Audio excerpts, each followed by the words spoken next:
So I'm Noella, who's been a religious sister for the last 45 years.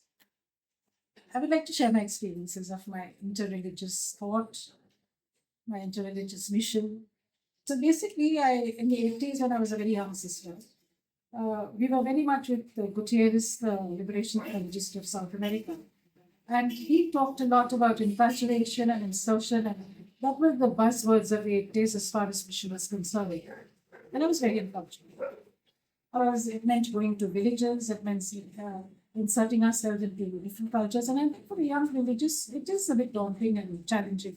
Let me introduce you to my core team first. A real assortment of background, very rich from what our experiences tell us. So the four of us were there together with our different religious backgrounds, atheist backgrounds, agnostic backgrounds, no religion at all.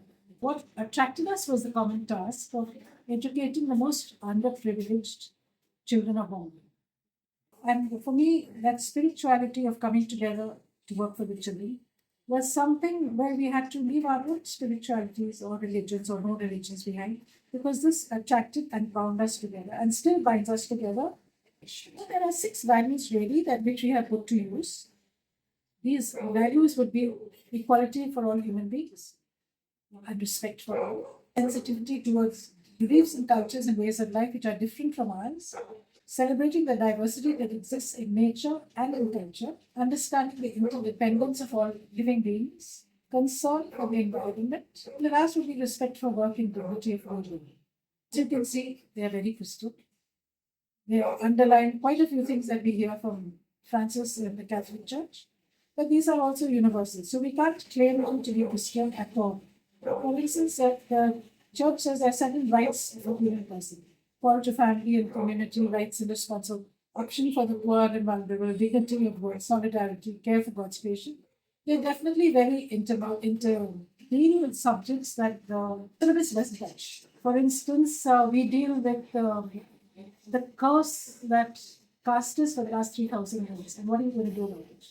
What is society doing for the ones we don't want to include? So we break barriers like that of caste and religion and class. Uh, One of our values is interdependence of human beings. And Pope Francis, when he's talking about the environment and care for the earth, he stresses a lot on that interdependence. I'm just mentioning this because these are universal values, regardless of what religion you belong to. It's not that the Pope says it or Rome says it that we have to do it here in India. No, I don't belong to a Christian organization. I carry my Christian values with me, which for me are universal values. To me also, and related to this interdependence of beings, living beings, we have a game. It's like a web. So one will have a spider, the second one will have a fly, and the third one has something else, and the fourth one. And so when one drops, for instance, when the fly drops the thread or the web, the spider also has to drop the web. So the spiders are the tree, so the tree also has to drop the string. And so you realize when this interdependence is over, nothing is left. So who's the chosen race? Because the Israelis will say they are the chosen race. Then we have the Catholic Church, of course, we are the chosen race. And we have the Japanese who also say they're the chosen race. So who's the chosen race? Isn't it a joke? Isn't that a futile question also to ask? I just want to mention something that we deliberately included in our teacher learning kits, that was religion and emotions. We didn't necessarily want to touch on any religion, not to make the children biased in any particular way. But we thought it important to talk about religion because religion is the thing that is most divisive in the world. And not only divisive in the world, but it whips people into a frenzy of emotions. And that's what the damage is done in our country. Yes, I don't know about yours, but the world wars are just the same. Vietnam War was just the same. We cannot reach out to the other religions because our stance in the church is so conservative. For me, it's a thing of power. If you want people to believe you, you have to keep them conservative. You have to hold on to them. They are the ones who bring you your money. They are the ones who bring you your status. They are the ones who give you your will. I mean, your power. Who gives us this formation?